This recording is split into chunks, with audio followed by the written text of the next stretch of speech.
touched upon the fourth sutra of the Tritya Unmesha, which is about Anava Upaya. This Upaya is mostly meditative, and as we have discussed earlier, dhyana, both in Buddhism and in Tantra and Vedanta and everything, is considered to be a mode of sadhana which is slightly inferior to vichara, you know, slightly inferior. Why? Say, for example, in Buddhism, they have this theory of what is called vipassana or insight meditation. You watch your own thoughts, you watch your own system. But before that, they have something called samatha meditation, which is essentially practice of concentration. Okay. So that samatha meditation is not the ultimate game. The real game is actually vipassana, watching yourself, or what is called the central uh, theme of mindfulness. Then you watch your breath without manipulating your breath, which we do in yoga with pranayama and all. They don't accept all that. It's all watching it. Why am I mentioning this in our context is that also in Kashmiri Saivism, this dhyana is mentioned in this Tritya Unmesha, which is Anava Upaya. It is the fundamental ground for making spiritual progress, but it is considered to be a preliminary or a middle level sadhak for the sadhakas. The ultimate sadhakas are all the time Avedatmaka vritti, non dual kind of meditation, non dual kind of contemplation and vichara. Here, you're just trying to quieten the mind. So, the fourth verse actually deals with how do we start doing meditation. So, that is the first technique that they have discussed. And what is this saying? Sarire sangharaha kalanam. Sarira here is not necessarily the physical being, but you have that micro unit of the human being at the level of which all sadhanas are going to take place. So, in your individual consciousness, sangharaha kalanam, of all the kalas. And what is this business of kala? Kala is arts. Hmm? Kala, art and crafts, we say. No, not that sense. So, he's mentioning there is a beautiful explanation of it. So you have a sthula sharira and shukshma sharira. Also in Advaita Vedanta we have studied it. There is sthula sharira and shukshma sharira. So the sthula sharira is the annamaya kosha. The sukshma sharira, what in Vedanta we studied, this pancha prana, pancha karmendriya, pancha jnanendriya, 15 plus mana buddhi or chitta mana buddhi ahankara. These 17 or 19 elements is what is called our subtle body. We studied that in Viveka Chudamani. They use the word Puryashtaka, eightfold house of somebody's consciousness to find a location. This is the location. This is a Sopadika avastha of the pure consciousness, Sukshma Sarira. Puryashtaka Atmaka Sukshma Sarira. And Muladi Samananta Parasarira. What is the Karana Sarira? Karana Sarira, we studied in Vivek Chudamani and other Vedanta texts, is the causal body, means cause of both Sukshma Sarira and Sthula Sarira.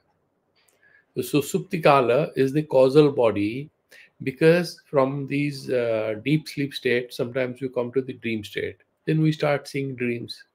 It emerges out of that same deep sleep state. And also this sthula sarira, this whole sansara that we experience when we open our eyes. So the gross body and the subtle body, they have their cause in the causal body or the karana sarira. So he writes Mahabhutatmake sthule shikshme puryastakatmani muladi samanante cha sarire yoginaha pare. So what it is trying to say is that look, Mahabhutatmake sthule. Mahabhutatmaka, the Sukshma Sarira is Panchabhutatmaka, but remember that is Sukshma Bhutatmaka because the Gyanendriyas are out of Apanchikrita Pancha Mahabhuta. Panchikrita Mahabhuta, this Annamaya Kosha. Because it's gross, it's physical, you can feel it, you can see it. So it's out of these 5 tanmatras, you have the karmendriyas, gyanendriyas, everything, and then it becomes sthula bhuta, and we have the physical body. Out of this, he's saying mahabhutatmake sthula shukshme puryashtakatmani muladi samanante sa sarire yoginah pare. And the parasarira mahabhutatmakam puryashtaka rupam samanantam yat sthulam shukshmam param sariram. That is saying in Shiva Sutra Vimarshini. So what he's trying to say is that these 3 aspects that we have, and we have to deal with this particular thing. Shiva Sutra Vimarshini is saying Mahabhutatmakam Puryashtaka Rupam Samanantam. Samanantam. Samana. Unmana Samana. So samana is that when this Parama Shiva Tattva manifests itself, this whole reality, samana, that is a state. Then unmana, which goes to ascend from there. Samananta yat stula shukshma parasariram. Karana sarira, they're using the word parasarira. Tatra yaha, wahan pe jo hai. Then he's saying prithiviyadi Sivanta Tattva Rupaha, starting with Prithvi Tattva. They have 36 tattvas here. Starting with Prithvi Tattva and this Paramashiva Tattva, Tattva Rupaha, Kalaha. And all these Kalas, Kala means Bhaga, Kala means part, aspects. Bhagaha, Tasam Sangharaha. And they have to be annihilated. They have to be subsumed, absorbed into this particular meditation. स्वकारणे लय भावनया. सो अपने कारण में लय भावना के माध्यम से लय भावनया. So then he's saying what? Baha vichintana. Baha vichintana yuktya. Then you try to Baha vichintana yuktya va dhatabhya iti sheshaha. So you have to, now I will explain to you what he's trying to say. Yadyuktam Sri Vijnana Bhairave, Vijnana Bhairava Tantra is mentioned. Bhuvanadvadi rupena chintayet kramosho khilam stula shikshma parastatha parastitya yavat ante manolayaha. So there are these 112 means of meditation in the Vijnana Bhairava Tantra. It's a very profound book, and many gurus and masters of this whole occult science, of this path of meditation, tantric meditation, is a combination of both Vedanta and Tantra. It's a very complex and a very deep level contemplation on how to unify the mind with the Paramashiva Tattva. So in the Vijnana Bhairava Tantra, he mentions we have to sit in meditation, and then what is Kala? That critical thing is there. If we can unravel the meaning, then it becomes easy. Now, I understand it this way from my everyday life, and I'm sure you can relate to it. Let's imagine that you are a teenager. All of us were. So we had examinations and writing the practicals and doing everything, right? Or, for example, games. So you're playing games, you are a footballer, so you have to plan for the next match. You have lost one match or a cricket match. You see, the mind is engaging with all these vyaparas. So these vyaparas are movements of the mind, and there are certain external objects with which our consciousness gets molded into one functionality. Now, returning to our pure self, we have to make use of this functionality. So we'll replace these functions with a new function. That is that dhyana function. That is also one kind of vikara. But we are using it in order to transcend the working of the consciousness, working of the mind.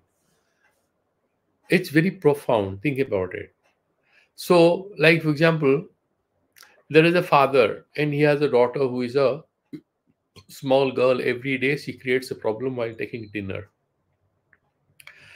And then the girl is already a teenager, she has left for the hostel. In the evening, you are thinking, oh, my daughter used to trouble me so much for our dinner. And you are in charge of feeding her. So you create a big drama. She'll not eat. You have to wake her up.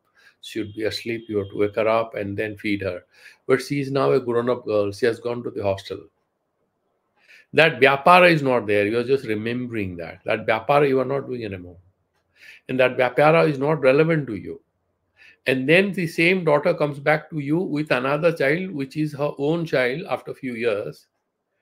And then you are not super excited. Again, feeding her daughter, the grandchild, you may not be super excited. You will not feel that. And the way you are doing it with your own daughter, you are not being able to do with your grandchild. It may not work. Many of these things are very subtle, and our mind engages with different vyaparas.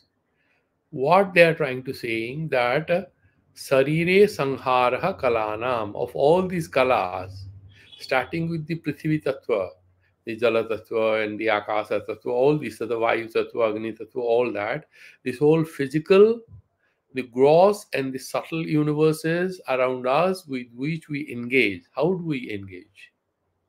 Prithvi Tattva, how does the mind engage? Does our consciousness become earth? No. It thinks about it. It enters into one process of entanglement with the Prithvi Tattva, another way of entanglement with the Vayu Tattva. So there is a tadatmya britya, there is a tadatmya oneness you have. So it assumes non-difference, assumes a kind of, it's sort of, what do you call it, gets stuck with something. It suddenly goes close to something and believes as if it has become that. When you are watching a humorous movie or comedy, you are laughing. Your mind has nothing to do with that movie or the characters or anything, but it has got transposed itself and is releasing it. It imagines as if it's there. It's all imagination. It's all projection. So there is essentially tadatmya adhyasa in Vedantic language. It's an imaginary non-difference through which the mind engages with a lot of things outside.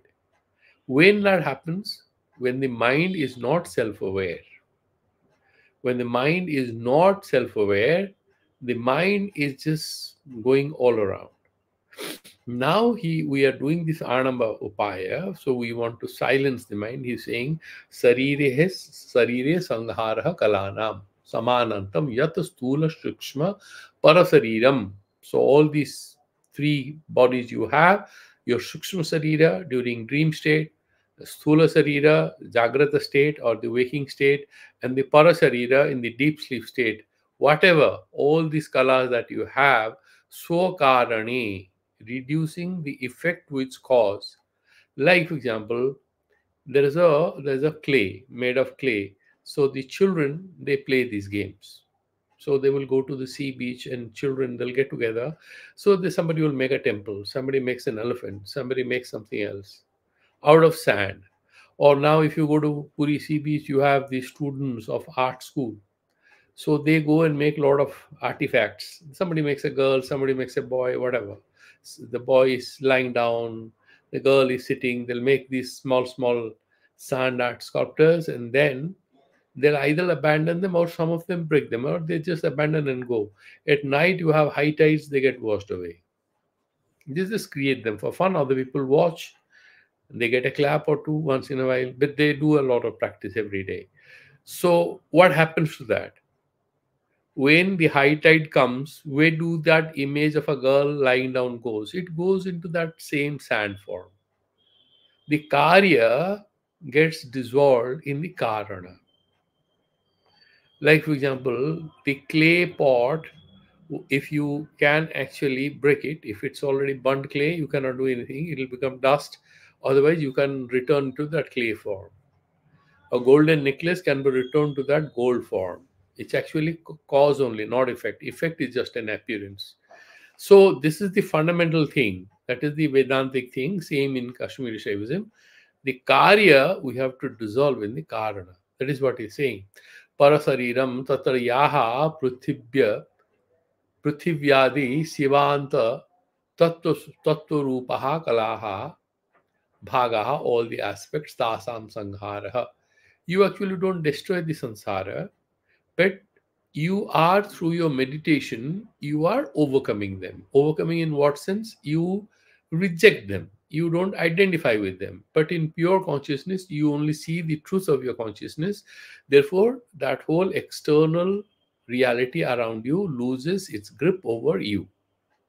Swakarani, then what happens? Laya bhavanaya. So you try to imagine as if you are destroying the golden necklace in the gold. Similarly, the samsara is being destroyed in the Paramashiva Tattva, out of which everything has happened. To badhatebhya iti sheshaha yaduktam vijnana bhairava tantre is mentioned. So these advas, we have already discussed that. You see, what is third adva? 6 ways of meditation. I had mentioned that even in the last class. So you have vachya and avachaka. Whatever is the sign and what is signified, vachya. Vachaka, any words are using, these are sign language. And vachya, whatever is referred, whatever is signified, what is that? Vachaka is what? Varna, pada, and a krama or mantra. Varna, alphabets. And then pada, words. And krama or mantra. These are the 3 ways in which we can meditate. How do you meditate? You will do japa.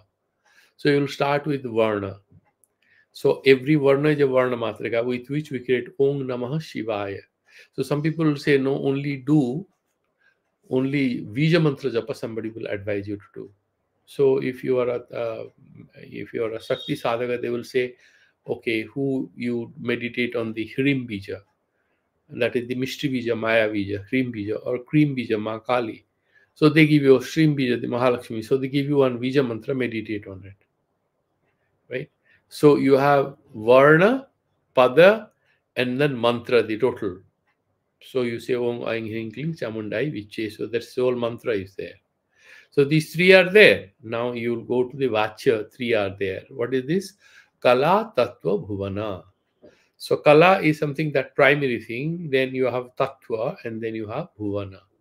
So Kala, Tattva, Bhuvana. The same way that Bhuvana is having relationship with the mantra, and Tattva with the Pada, and Kala with the Varna. Okay.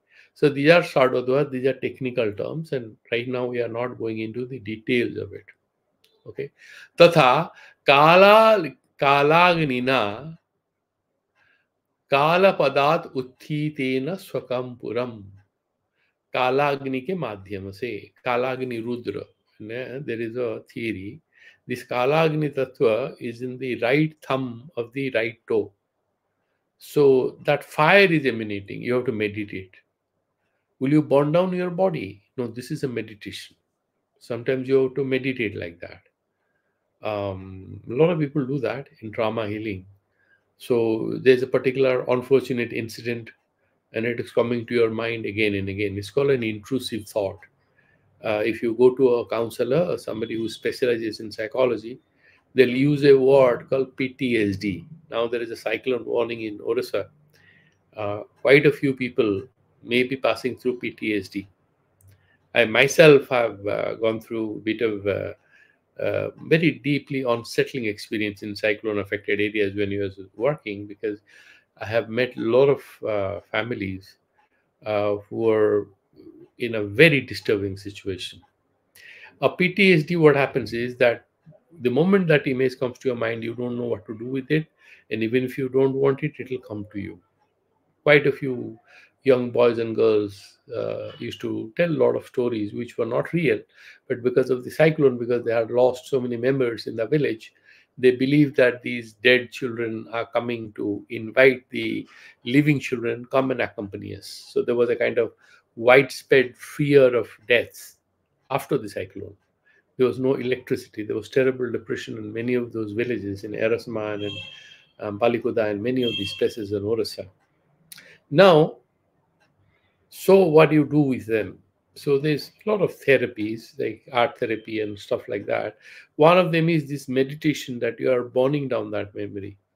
You have to, end of the day, annihilate that particular trauma. So you imagine that you are surrendering to the Lord, you are burning it, or you are doing its havan, and in a yajna kunda before Mahadevi, you are offering it. It could be a past action and you don't like that action, so you do havan. So these are all meditations. They have no real significance except that sometimes they do have psychological benefits.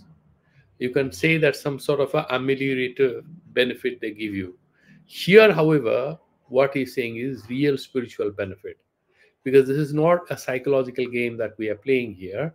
He's saying, look here, in its own cause, own causal form, you are doing sacrifice. Kalagnina kalapadat uthitena swakam puram plistam vichintayet ante Santavhasaha prajayate. So ultimately, when you do this kind of annihilation, elimination of all kinds of vikshepa, all kinds of distraction, or in more philosophical terms, you are essentially negating all functionalities of mind, and mind is functional whenever there is a subject and an object. So there is a subject object dichotomy, and the mind is getting entangled with 20 things, and there is a sense of agency. And then you have sadness and happiness and all that, and you are getting trapped. This whole game. When you are annihilating everything, you are returning to the pure consciousness. Think about it. It might feel very abstract, but if you practice it, you will yourself get the benefit. If you sit and you practice this meditation, it's not difficult. Our minds, generally our mind gets entangled in different kind of functionalities, different kind of functions. We just have to burn them down. He's saying Santa Bhasah Prajayate. Then he's saying, look here, very interesting. He says Santa Bhasah. Real is not real peace because it is Anava Upaya. Yeah, you will have some peace of mind, but real equanimity, that you have to go to the Sakta Upaya, and then ultimately, you have to have the ultimate thing is I have to Sambhava Upaya. We have to go to the Sambhava Upaya where we have that non-dual contemplation. But right now, you have Santa Bhasa Prajayate iti evam adija sarva agameshu asti. This is also there in all shastras. Ataiva uchara karana dhyana varnasthana prakalpanaihi yo bhavetsa samaveshaha samyak anava uchyati. This is the most important thing actually in Shiva Sutra Vimarshini. What is this Anava Upaya? I had hinted at it in the beginning. I'm just repeating it. So there are these 5 angas, 5 techniques of the Anava Upaya spiritual sadhana. One is Uchara. So I'm just referring back when we had done it. I'm going back so that first thing is Uchara. And what is Uchara? Sthula Prana Vyapara. You're doing Prana Vyapara. So like you're doing Pranayama. It's in what koti? It is in that Uchara koti. So breath control. Breath is one aspect of your sadhana. So that is what is Prana Uchara. So, and this is very important. So, what is then Karana? Karana is what? When you are trying to establish yourself, any particular mode, okay, and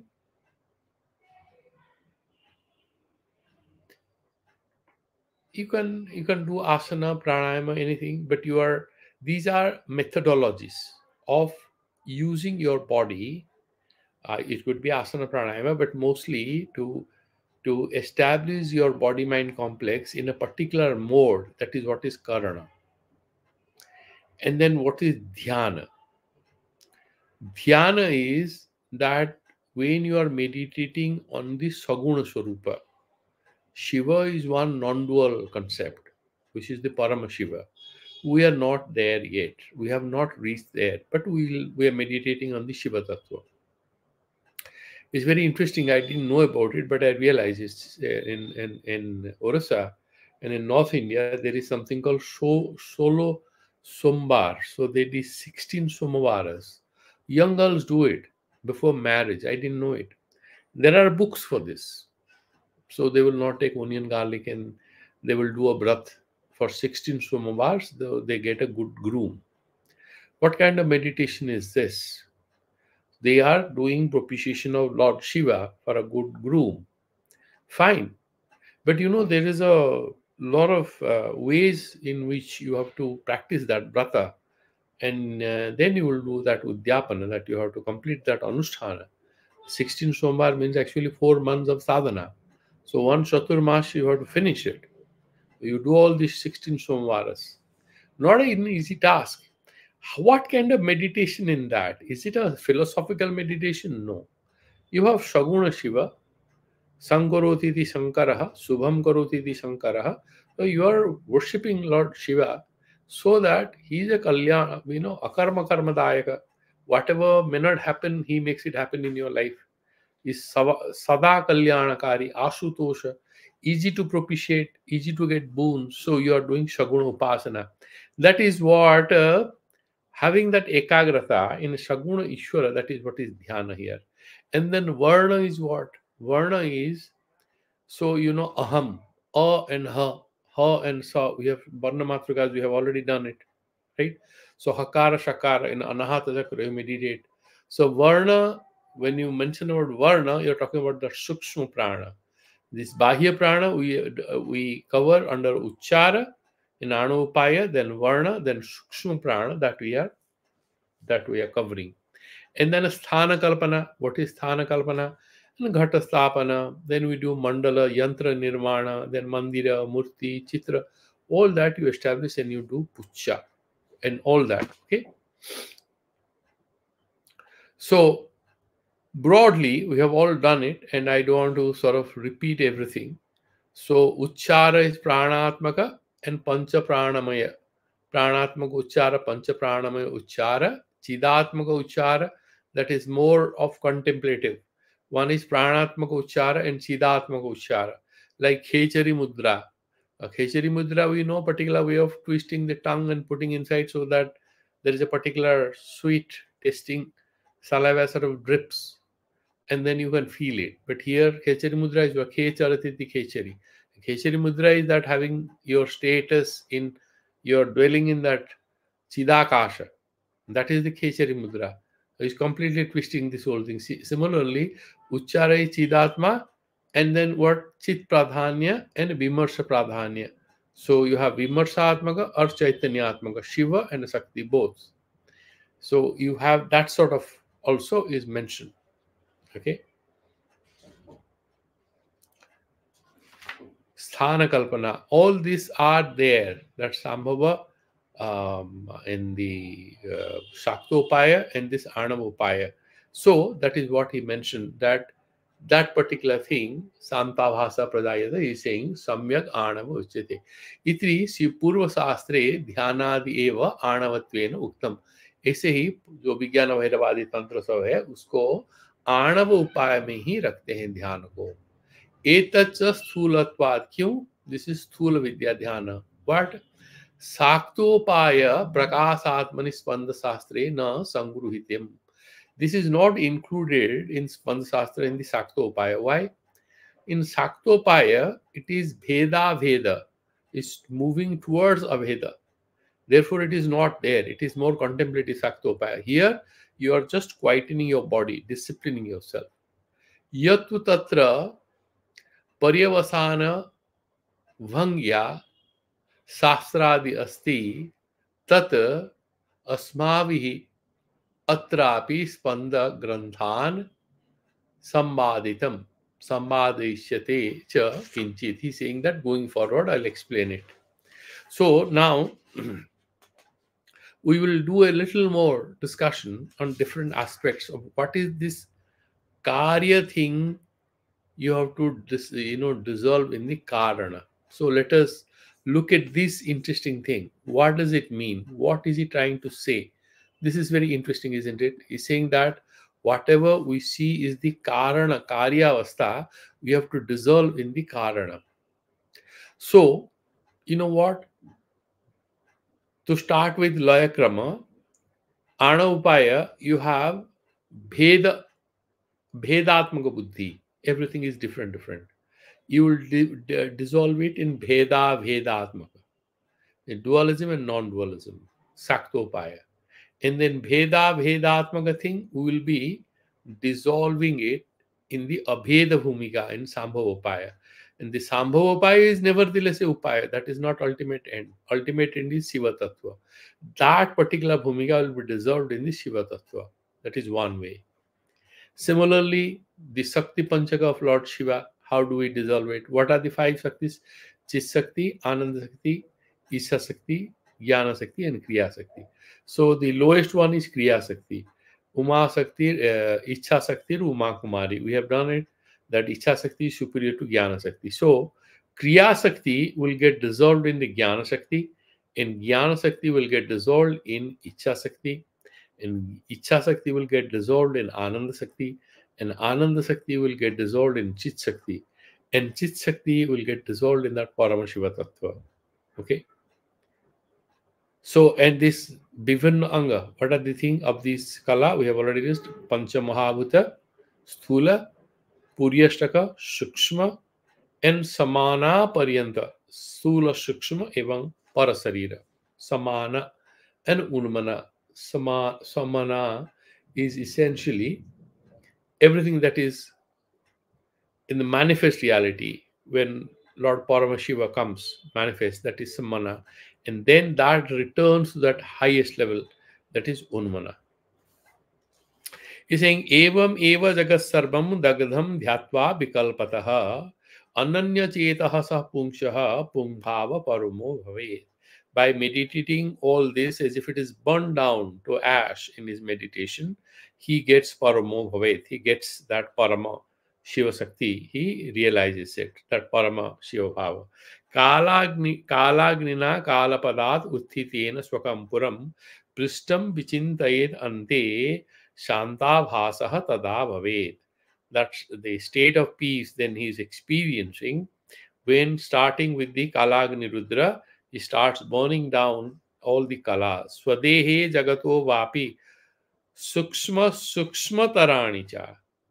Taranicha. So sukshma and sukshmatara, all subtle and subtler, all that. Tatvani yani nilayam dhyattvante jazate para. So you start from the gross, you go to the subtle, and from subtle you go to the karana sarira, the para thing. Vishwametad Mahadevi, Bhagavan Lord is explaining to Mahaparvati. Vishwametad Mahadevi Sunya Bhutam Vichintaye. You realize everything is Shunya. Now, I had discussed that earlier. Shunya in Kashmiri Saivism is almost like Purna. It's like Purna Brahma. It's not the Buddhist Shunya.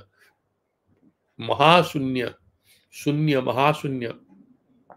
Refer to what is Purna and Mahapurna. So it's all everything that Paramashiva Tattva. Sunya Bhutam Vichintay, to see everything is Brahman or Paramashiva. Tatreva cha manoni linam, when the mind is dissolved there. Tataha tatlaya bhajanam, tallaya bhajanam, tallina, tallina avastha in Advaita Vedanta, also in Kashmir. What is tallina? Tasmin lina. Tasmin means what? Brahmani linam, tan linam.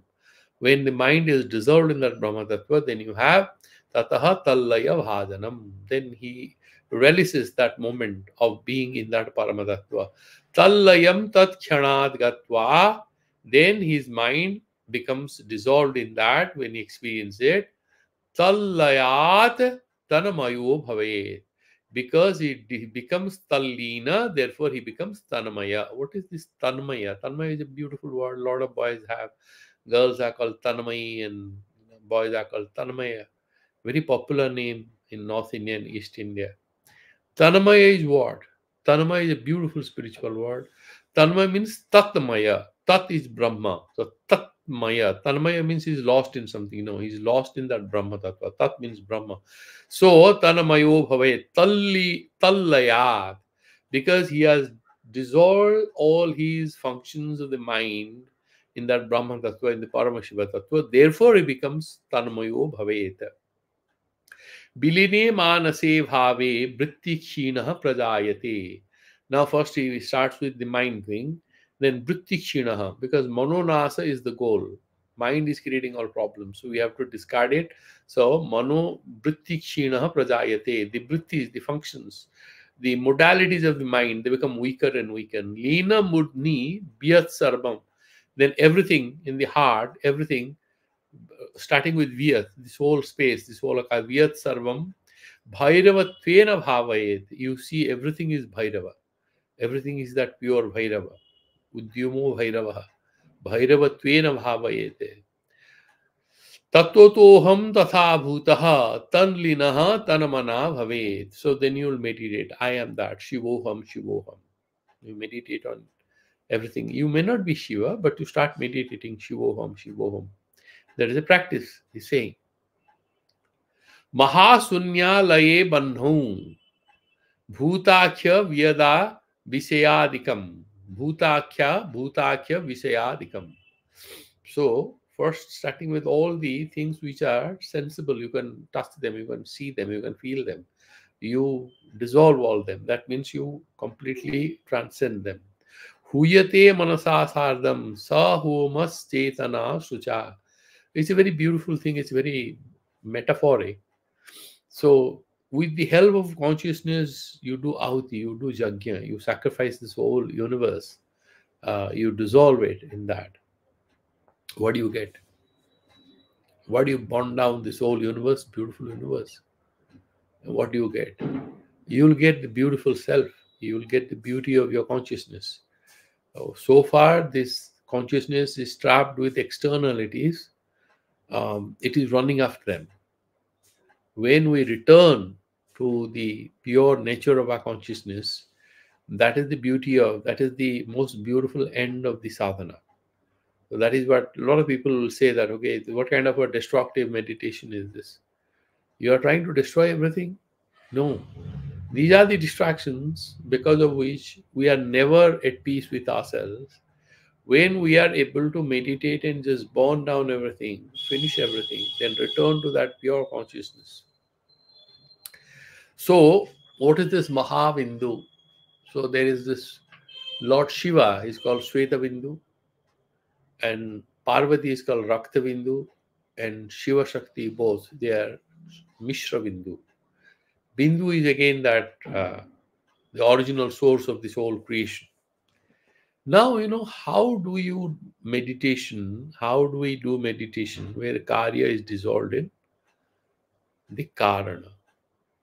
Now, you have thought about it, that the earth came out of what? Earth came out of, first there was this, sun was in a gaseous state, and out of which something splinters out, and then it slowly cools down, and then fiery ball, and then it becomes cold, and then there is ice age, and then there is earth, and then plants, and then human beings, jellyfish, and then evolution, all theories. So this Prithvi Tattva comes out of Jala Tattva. Jala Tattva has come out of Agni Tattva, fire Tattva. That has come out of air Tattva. That much we know in physics. All right. So when we have destruction, obviously it will go in the reverse order. The Prithvi Tattva will return to Jala Tattva, and Jala Tattva will return to the Agni Tattva. So therefore he is saying Prithvi Tattva, the Bija is Lang, Jala Tattva Bija is Vang. That will get dissolved in Rang, which is the Bija mantra of Agni. And Vayu Tattva, the Bija mantra is Yang. And then Akasa Tattva, Bija mantra is Hang. So Lang will get dissolved in Vang, and Vang will get dissolved in Rang. Rang will get dissolved in Yang, Vayu Tattva, and Yang will get dissolved in Hang. Akasa Tattva will get dissolved in Ahankara, and Ahankara will get dissolved in Buddhi or Matattva, and Buddhi will get dissolved in Prakriti. Okay, then Varnas, starting with or to Kya, right? Ha is the starting point. So obviously destruction will happen from backward to forward. So ksha, ka, sha. So we'll say ksha. Okay. So that will get dissolved in la, lung. And lung will get dissolved in ha. So that happens in the Agnya Chakra. And then hang, now let's go in the ya, la. La, ha will get dissolved in sa.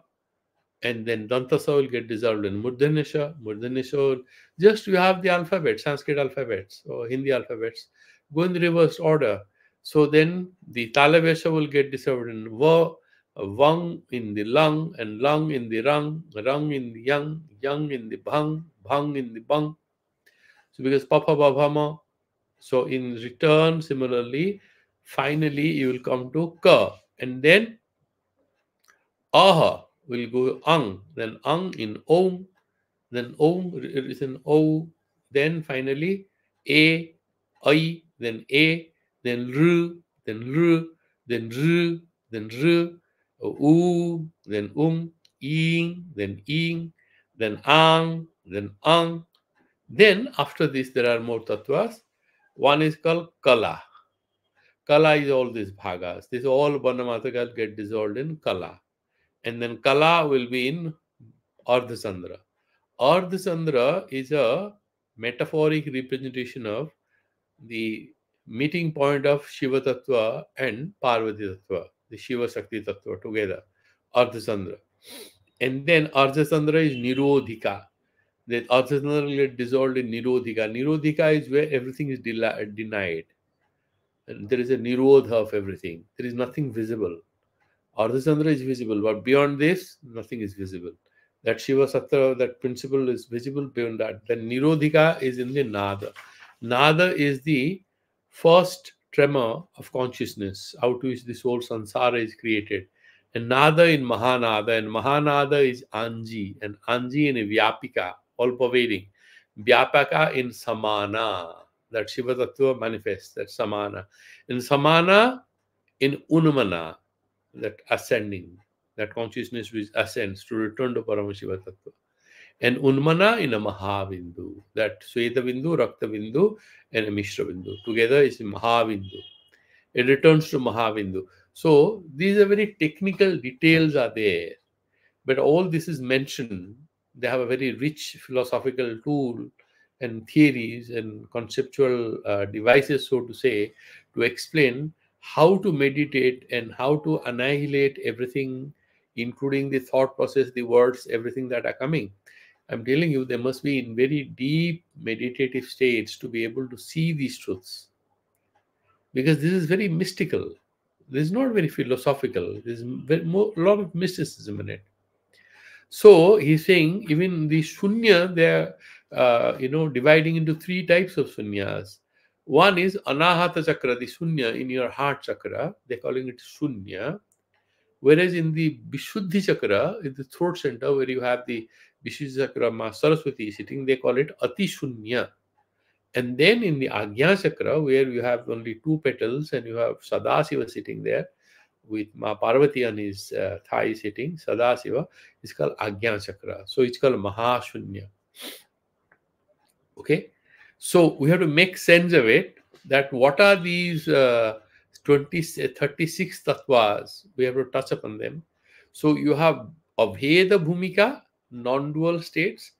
Then Bheda Veda Bhumika. You have duality with non-duality, a few tattvas.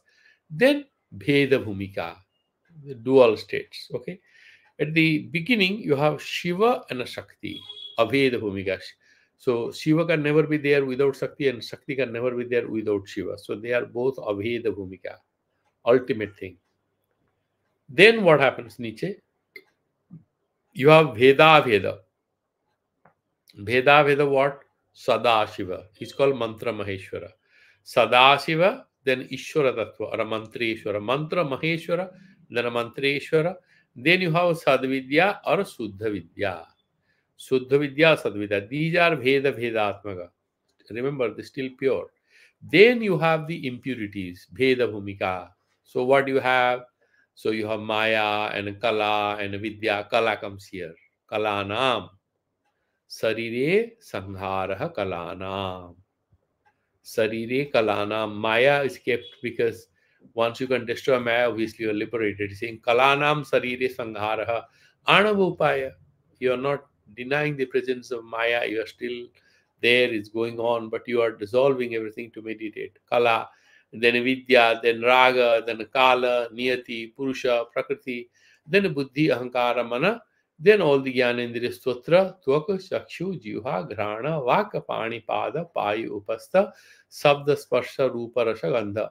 In Vedanta, Sabda, Sparsha, Rupa, Rasha, Gandha are kept up as Tanmatras. And Akasa, Vayu, Bandhni, Salila, Prithvi.